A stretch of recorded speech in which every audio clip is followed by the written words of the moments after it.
दिन भर रमजान शरीफ में पानी नहीं पीते, शरबत नहीं पीते, खाना नहीं खाते, और इफ्तार करते हो तो लोगों के खून से करते।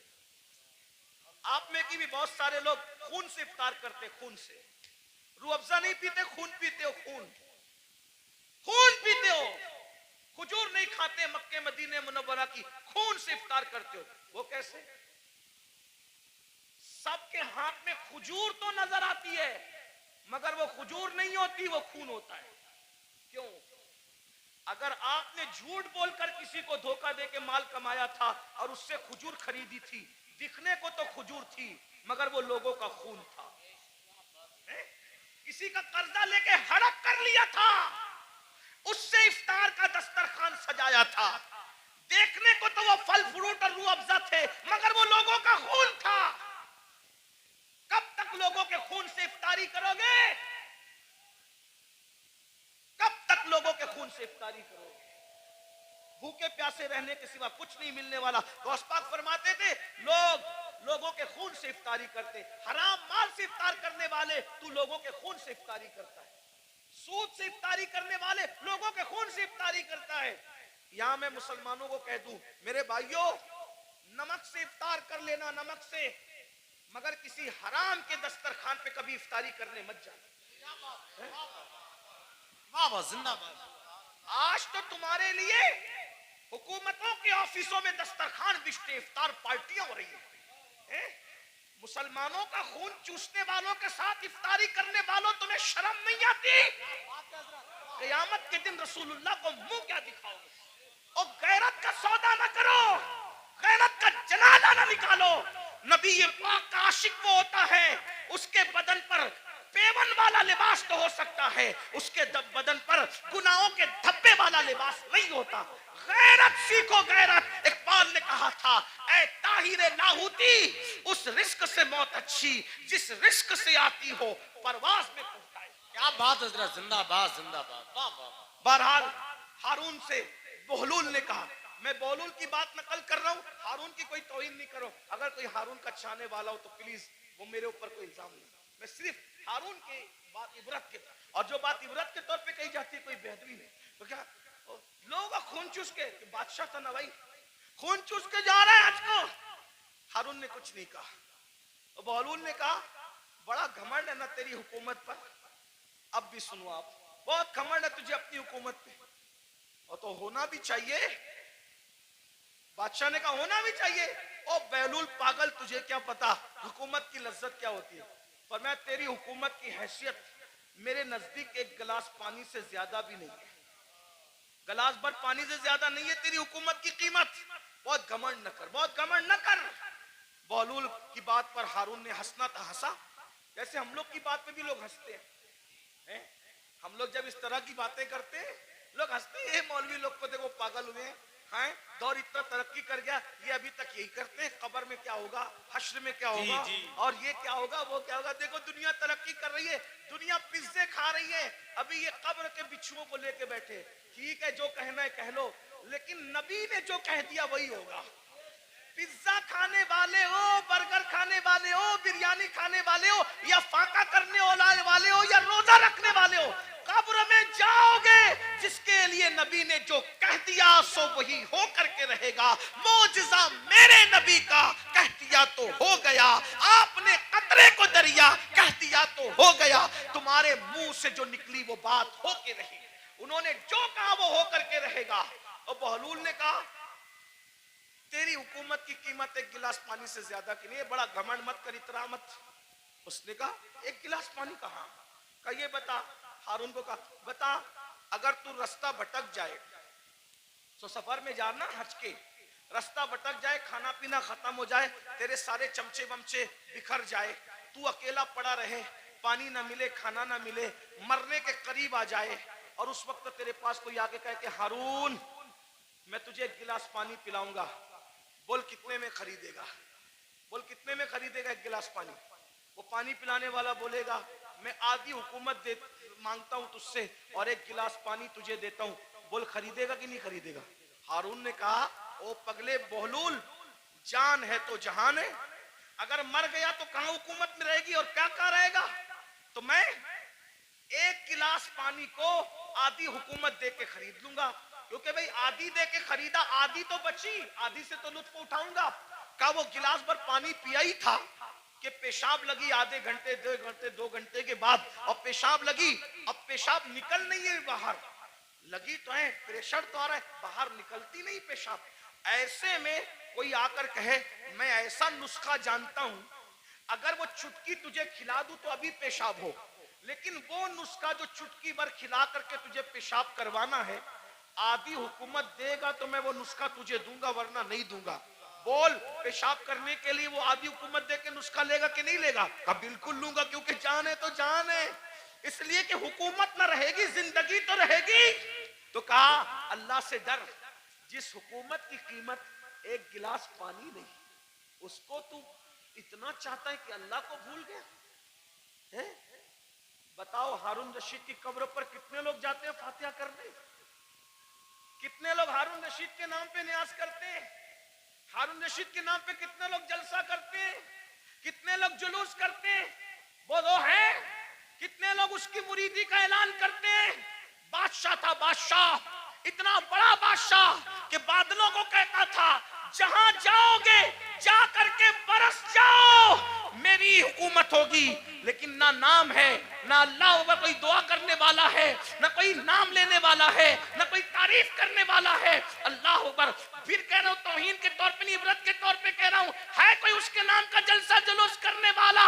नहीं नहीं नहीं। बताओ, जब इतने बड़े बादशाह का कोई नाम लेवा नहीं है, जबकि उसकी जिंदगी में कुछ तकवा भी नजर आता है, लेकिन अल्लाह अकबर, उस मर्द कलंदर को देखो जो मदीने मुनव्वरा से एक लिबास पहन कर आया था और पूरी जिंदगी उस पे गुजार दिया और 90 लाख को ईमान की दौलत अता कर दी।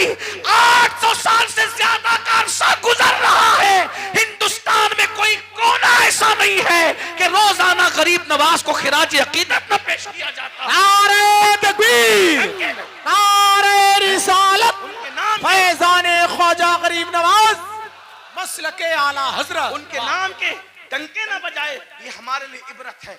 इसलिए दौलत के नशे में अल्लाह को मत भूलो। तो आका अलैहिस्सलाम फरमाते हैं, दूसरा गुरोह जो अपनी कब्र से निकलेगा तो उनका हाल क्या होगा?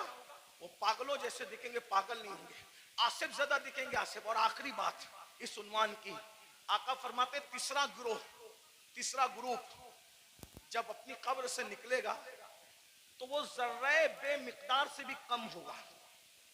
एक तो जर्रा होता है और जर्रे में जर्रे बेमिकदार से भी कम होगा।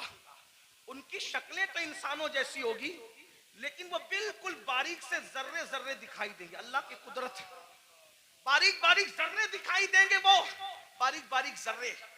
और जानवर उनको कुचलेंगे मैदान महशर में, और इंसान उनको पैरों तले कुचलेंगे मैदान महशर में। और जब इंसान और जानवर उनको कुचल लेंगे तो कुचलने के बाद उन जर्रे बेमिकदार की शक्ल में उठने वाले इंसानों को पकड़कर जो जहन्नम के अंदर कैद खाना होगा, उस कैद खाने में ले जाकर के कैद कर दिया जाएगा। जरा गौर कीजिए, फिर आका फरमाते हैं उस कैद खाने में उनको नारुल अनियार नाम का मशरूब पिलाया जाएगा। एक तो जर्रे बेमिकदार में उनको उठाया जाएगा, इंसान और फरिश्ते उनको पैरों तले कुचलेंगे, फिर उनको पकड़कर जहन्नम के कैद खाने में ले जाया जाएगा, उसमें उनको नारुल अनियार पिलाया जाएगा। सहाबा ने पूछा, या रसूल अल्लाह, ये नारुल अनियार क्या है? तो आका फरमाते हैं ये जहन्नमियों का खौलता हुआ पीप है जो उनके जिस्म से निकलेगा, और जहन्नम की सड़ी हुई आग है जो उनकी गिज़ा बनेगी। सहाबा ने पूछा, आका वो जर्रे बेमिकदार वाले लोग और वो जहन्नम के अंदर कैदी लोग, नारुल अनियार पीप पीने वाले लोग, जहन्नम की सड़ी हुई आग खिलाई जाने वाले लोग, वो कौन होंगे? तो आका फरमाते हैं वो दुनिया में वो लोग होंगे जो घमंड करते होंगे, तकब्बुर करते होंगे। मैं चौधरी का बेटा, मैं मालदार मालदार का बेटा, मैं पढ़ा लिखे का बेटा। इल्म पर घमंड करने वाले, अमल पे घमंड करने वाले, नसब पे घमंड करने वाले, तकवे पे घमंड करने वाले, किसी किस्म का घमंडी होगा, कयामत के दिन उसको जर्रे बेमिकदार में उठाया जाएगा। ऐ मेरी जवानों, आपसे पूछता हूँ, ये घमंड ही तो है जो आपको उलमा के करीब नहीं होने देता। ये तकब्बुर ही तो है जो लोगों को आज दिन से करीब नहीं होने देता। थोड़ी सी दौलत आ गई, गरीब रिश्तेदारों को भूल गए, घमंड कर रहे हैं। थोड़ी सी डिग्री आ गई, दीनदारों को हकीर समझ रहे हैं। अभी देखो ये बच्चे जो हाफिज कुरान हुए, कोई इज्जत नहीं हमारे समाज में। आलिमों की और हुफ्फाज की कोई इज्जत नहीं। जबकि हम इनको क्या कहते हैं? नायबे रसूल। कागज पे कुरान लिख दिया जाए तो उसको सर पे रखा जाता है, और सीनों पे कुरान लिख दिया जाए है? तो उनको मस्जिद में वो लोग आके बात सुनाते हैं, घर में जिसकी बीवी उसकी बात नहीं सुनती। कागज का लिखा हुआ कुरान सर पे है, सीनों पे लिखे हुए कुरान की क्या कद्र कर? भाइयों, कद्र करना चाहिए। ये जो बेकदरी उलमा की करते हो, बेकदरी हुफ्फाज की करते हो, दीनदार तबके आप लोग नहीं करते। आप लोग तो बहुत मोहब्बत करते हैं, लेकिन इंटरनेट के जरिए से आवाज वहां तक पहुंचती है जो घरों में बैठे हैं, जो हमें सुनना नहीं चाहते। इंटरनेट के बहुत से नुकसान है, लेकिन कुछ फायदे ये भी हुए कि जो तबका हम लोगों की आवाज से नफरत करता था, वो भी कहीं ना कहीं चुपके चुपके सुनने लगा, और कहीं ना कहीं बर्फ पिघलने लगी। हाँ, ये हो रहा है फायदा, कुछ नुकसान भी हुआ। हाँ, इसीलिए आपसे कहता हूं, इंटरनेट के सामने बैठते हो तो बड़े वकार से बैठा करो। आपके बैठने से किसी को हिदायत भी मिल सकती है, और मिंबर पे लड़ने से किसी का ईमान भी जा सकता है। इसका ख्याल रखना, इसलिए कि आपको अपने बेगाने सब देख। आपकी छोटी सी मिंबर पर की हुई झड़प किसी ईमानदार को कुफ्र तक ले जा सकती है, इतना याद रखना। इसलिए जरा होश से, मिंबर पे कोई लड़ने आए तो उससे हाथ जोड़ के कहो मैं हार गया, तू जीत गया।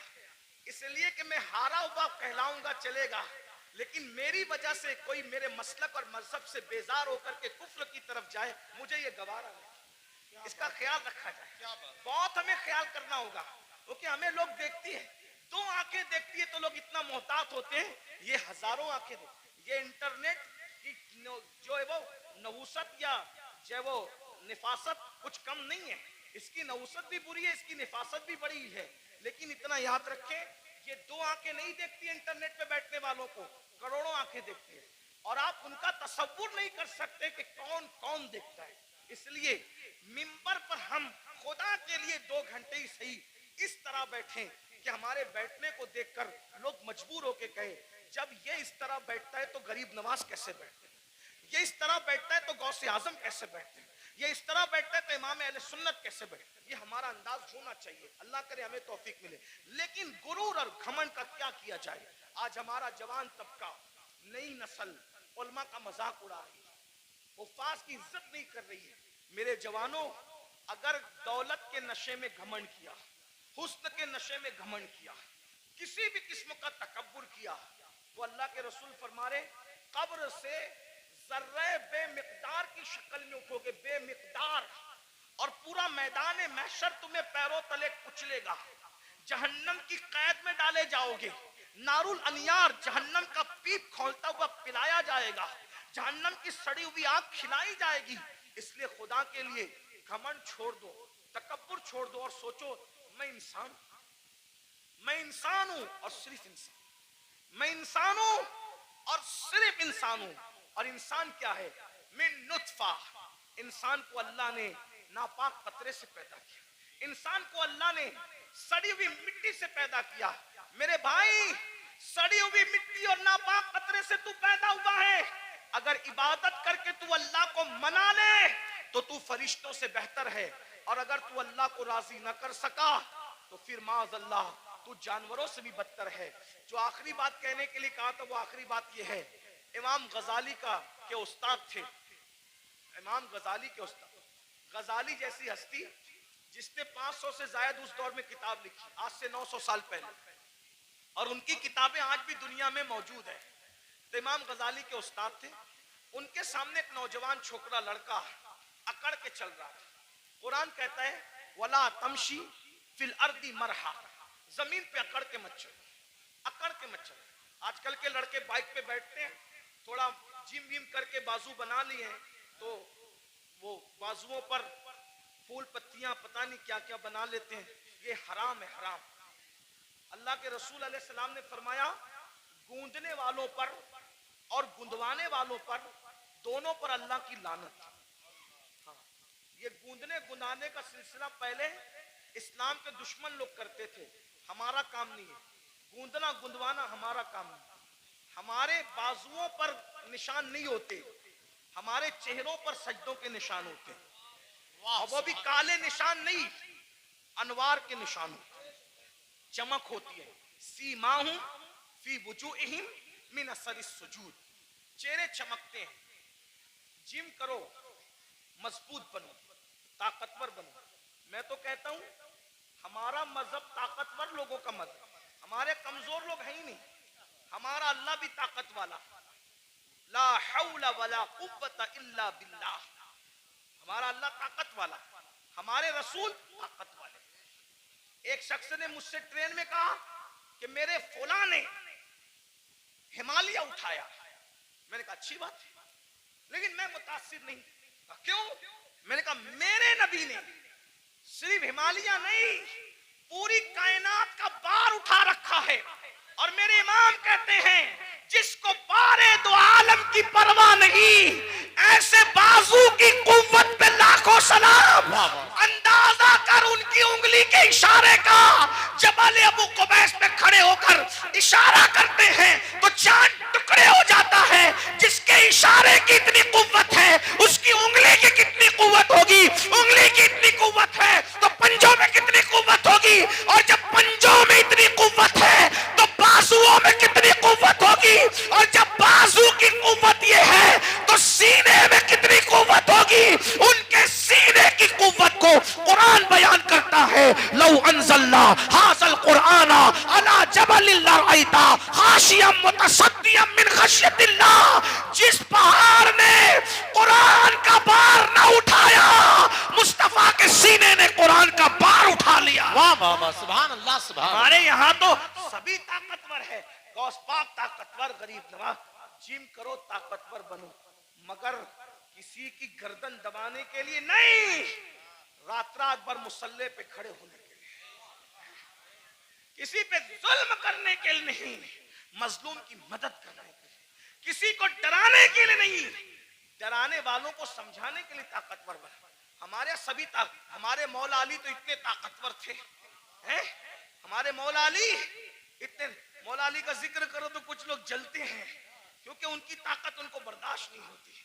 हमारे मौला अली बहुत ताकतवर थे, हमारे मौला अली बहुत ताकतवर, हमारे मौला अली बहुत ताकतवर थे। अल्हम्दुलिल्लाह हमारे सिद्दीक भी बहुत ताकतवर, अफसरुल बशर बादल अंबिया भी ताकी। हमारे सिद्दीक अकबर भी इतने ताकतवर थे, जब बदर में रसूलुल्लाह की कोई हिफाजत के लिए ना आया तो सिद्दीक अकबर ने कहा मैं हुजूर को पहरा दूंगा, अल्लाह की अमानत की हिफाजत मैं करूंगा। सिद्दीक ताकतवर, फारूक आजम ताकत, उस्मान गनी, मौला अली सब ताकत। और मौला अली कैसे ताकतवर, सुन लो, गौर से सुनो।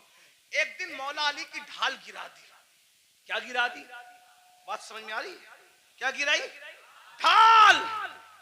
ढाल किसको कहते हैं? अब तो सीरियल देख के आप लोग हमसे ज्यादा समझ गए कि ढाल, पहले समझाना पड़ता था, अभी नहीं, अब सबको पता है ढाल क्या है, तलवार क्या है, और मैमना क्या है, मसरा क्या है, कल्ब क्या है, मुकद्दमतुल जैश क्या है, सब सीख लिया है। चलो कुछ तो सीखा, हमसे ना सीखा, किसी से तो सीखा, लेकिन बहरहाल ढाल, ढाल समझते हैं ना, जिसपे वार रोका जाता है। मरहब ने मेरे मौला की ढाल पे वार किया और ढाल दो टुकड़े कर दी। मेरे मौला को आया गुस्सा, और तूने मेरी ढाल काटी और ढाल तोड़ी, अब मैं तुझे सजा क्या देता हूं? मेरी ढाल काट के ये ना समझना कि मैं पलट कर जाऊंगा, क्योंकि अली कहते ही उसको है जो पलट कर न जाए। अली का नाम था हैदरे कर्रार, पलट कर भागने वाला नहीं, पलट पलट कर हमला करने वाला। अब अली अगर सिपर लेने के लिए, ढाल लेने के लिए पलट कर जाता तो दुश्मन कहता अरे कभी तो पलट कर भागे थे, लेकिन अली ने कहा पलट कर नहीं जाऊंगा, बल्कि मौला ने कहा तूने मेरी ढाल तोड़ी, अब मैं किसको ढाल बनाता हूं देख। आगे बढ़े और खैबर का दरवाजा उखाड़ कर अली ने उसी को ढाल बना लिया और उसी को लेके जंग करते रहे करते रहे करते रहे। और जब उसको उठा करके फेंका है तो अली का फेंका हुआ दरवाजा 70 लोग मिलकर भी अपनी जगह से उठा न सके। नारे तकबीर, नारे रिसालत, नारे हैदरी। कभी दीवार हिलती है, हजरत कभी दर कांप जाता है, अली का नाम सुनकर अब भी खैबर। हम अली वाले हैं, लेकिन वो अली वाले हैं जो सिद्दीक को अफजलुल बशर मानते हैं। सुभान। हम वो अली वाले हैं जो फारूक आजम को आदिलों का सरदार मानते हैं। हम वो अली वाले हैं जो उस्मान को एक नूर वाला नहीं बल्कि 2 नूर वाला जुन्नूरैन मानते हैं। हम वो अली वाले, बहुत अच्छा, अल्हम्दुलिल्लाह। सुभान अल्लाह। और वही सच्चे अली वाले हैं जो अली को भी मानते हैं और मौला अली की भी मानते हैं। तो आखिरी बात जो कहने चला था, क्या वो नौजवान पहलवान था, बाजू मोटे मोटे थे, घमंड में इतरा के चल रहा था। अल्लाह को इतरा के चलना पसंद नहीं, इतरा के चल रहा था। इमाम गजाली के उस्ताद ने कहा, ए लड़के इतरा कर घमंड से मत चल। उसने पलट कर नसीहत नहीं मानी और हजरत को कहा, आप मुझे जानते हैं मैं कौन हूं? आप मुझे जानते हैं मैं कौन हूं? इमाम गजाली के उस्ताद ने कहा, बेटा अच्छी तरह जानता हूं कौन है। कहा, कौन हूं मैं? फरमाया, तेरी इब्तिदा पानी का नापाक कतरा है और तेरी इंतहा कब्र की सड़ी हुई मिट्टी है। इससे ज्यादा तेरी कोई औकात नहीं है। बस मेरी भी गुजारिश यही है, हम पानी के नापाक कतरे से पैदा हुए, इतना नापाक, इतना नापाक, इतना नापाक, ज़बाने हया इजाजत नहीं देती कितना नापाक, लेकिन एक जुमला हया के पर्दे में सुन ले, इतना नापाक है कि बाहर निकल आए तो गुस्ल फर्ज कर दे, इतना नापाक। और कब्र की वो सड़ी हुई मिट्टी जिसमें कीड़े मकोड़े हैं, ये हमारा हाल है। अगर अल्लाह नाराज है तो ये हाल है, और अगर अल्लाह को मना लिया तो फिर कोई सड़ी हुई मिट्टी नहीं है, कोई सड़ी हुई। अगर अल्लाह को मना लिया तो मिट्टी नहीं, सड़ी हुई नहीं, बल्कि इंशाअल्लाह कफन को भी मिट्टी का धब्बा ना लग सकेगा। अगर खुदा को मना लिया, आओ आज अहद करो, शाबान का महीना चल रहा है, अल्लाह के रसूल रजब से ही तैयारी करते थे रमजान शरीफ की। नेकियों का मौसम बहार आने वाला है, बरकत वाला महीना।